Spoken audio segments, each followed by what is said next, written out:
Hi, I'm Dave Bagnasco, and I'm going to do a presentation on Full-Blown Remnants and Black Swan by Nassim Taleb. Let's start with the Black Swan. The Black Swan is the unknown, good or bad, thing that we cannot predict that is outside of our knowledge. How do we know that we know something? How confident are we in our data? Typically, the more data we have, it's better. But Nassim Taleb argues that that leads us down the path to ignore the black swan that might be coming down the path. He uses the example of a turkey that's being fed every day. How confident is that turkey on day 50 that he's going to be fed on day 51? Probably fairly confident. How about on day 100? Even more confident. On day 1,000, he's probably super confident that I'm going to be fed tomorrow and there's nothing I have to worry about. But there's something he doesn't know. On day 2001, he's going to get his head cut off and butchered. The butcher knows that, but the turkey doesn't. By learning from the past, our confidence increases and we forget to take into effect that a black swan could happen, meaning that an unknown could happen that could shift everything that we think of. So he teaches us to not be confident in our predictions because we tend to have tunnel vision when looking at the future, meaning that we tend to predict using everything that we currently know and not using something that we don't know, because that's impossible. You don't know what you don't know. It's the unknown unknown. How can you predict something that's going to be invented, let's say, that we haven't thought of yet? If you've thought of it, you can work towards inventing it.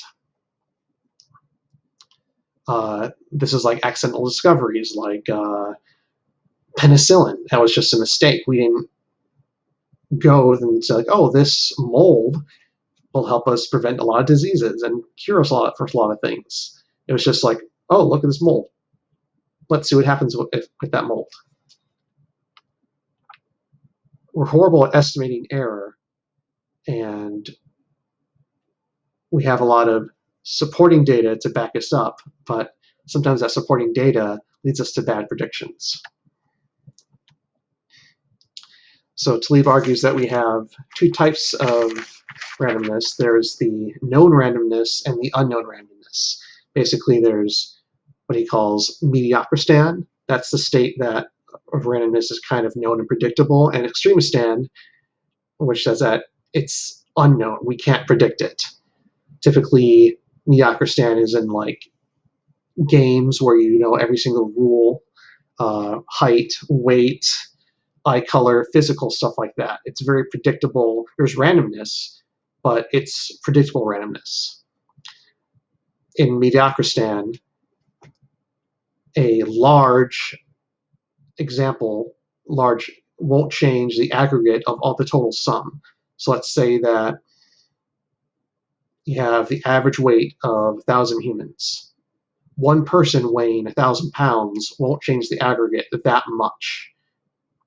But in extremistan, it could change it by quite a bit. Let's say you're measuring wealth, for example. In 1,000 people, you could have average wealth of like maybe like 5, 10 million, 20 million. That person could Bill Gates, and that could change your average wealth to billions of dollars. The one example changes the aggregate by so much. Why even bother measuring it? It doesn't help you at all. We think most things are predictable in mediocristan, but he argues that most things that we're trying to measure in social sciences, like wealth, book sales, anything social, belongs in extremistan, and we have to be very careful about what we know and what we don't know. Typically, winners in extremistan are people who take the entire pie. You have like one winner and thousands of losers. In mediocristan, you tend to have a bunch of small winners. Survivorship bias is kind of neat. I didn't really understand it at first, but it took me a while. It's the belief that you can figure out the properties of the distribution from the sample that you're currently witnessing. So take, for example, traders on the stock market. Let's say You've had these guys, they've been in it for 5 years, and they must be really good because they've had positive trades for 5 years. Well, it could just be that these guys are lucky in that their sample size could be 1,000 people, but you're just looking at like the people who survived. The people who lost money aren't included because we don't know them anymore. They quit the game. So we have to be careful on our sample size. Like let's say, authors, George R. R. Martin probably sold, millions and millions of books, where there's thousands and thousands of authors that didn't sell nearly as many books as he has. He's taking up a huge market share. Another example I like is planes in World War II.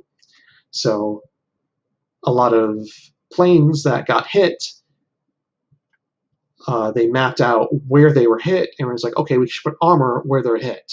That's exactly the wrong thing. You put the armor where they're not hit, because those planes came back and they survived. You wouldn't want to put armor where they were hit because they were able to fly and come back.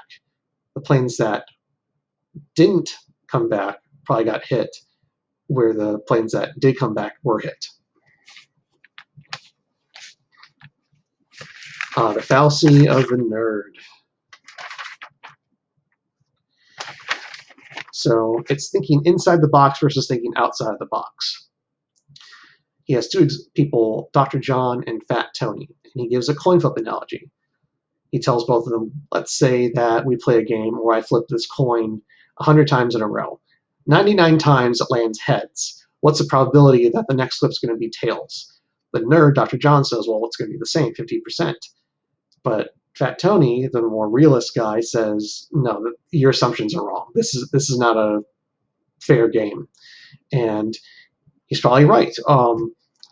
It's much more likely that our assumptions are wrong or mistaken in the real world rather than in a tightly controlled game, like in a casino or something like that. You know all the rules of the game. In real life, you don't know all the rules of the game. Your assumptions might be incorrect.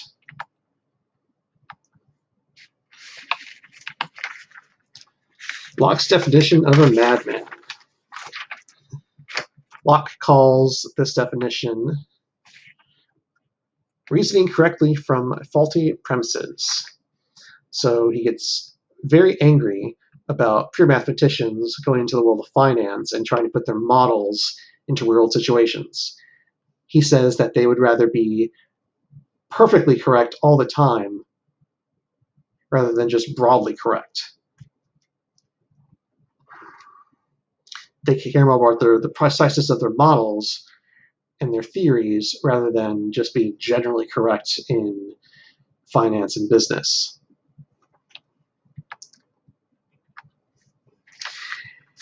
Taleb definitely hates the bell curve. He calls it a intellectual fallacy. He uses methods from Miakristan and tries to apply it in examples from Extremistan. So basically a highly controlled world versus the real world where you don't know all the unknowns, and one example can completely screw your sample size and send you into a tailspin. It shouldn't be used where one example can basically just disprove your entire theory. That's more for Mediocristan, where like a large, weird outlier sample won't change the aggregate very much. It gives us, bell curve gives us too many tools that makes us too confident in our predictions, leading us to be blind to the black swan that might be coming down the line. And the narrative fallacy. The narrative fallacy deals a lot with like psychology and biology and all kinds of cool stuff. We prefer stories over truth. So when we hear a set of facts or data, instead of just storing that data in our brains like a computer, we tend to give it a story or a reasoning for that. And that's how we kind of remember stuff. It helps with our memory. That helps with our biology. But when we try to apply that to real world situations, our reasoning from the story could be completely incorrect. And that could, again, lead towards a black swan. And I believe that is all of it. Thank you very much. I enjoyed the class, enjoyed the books. Have a great break.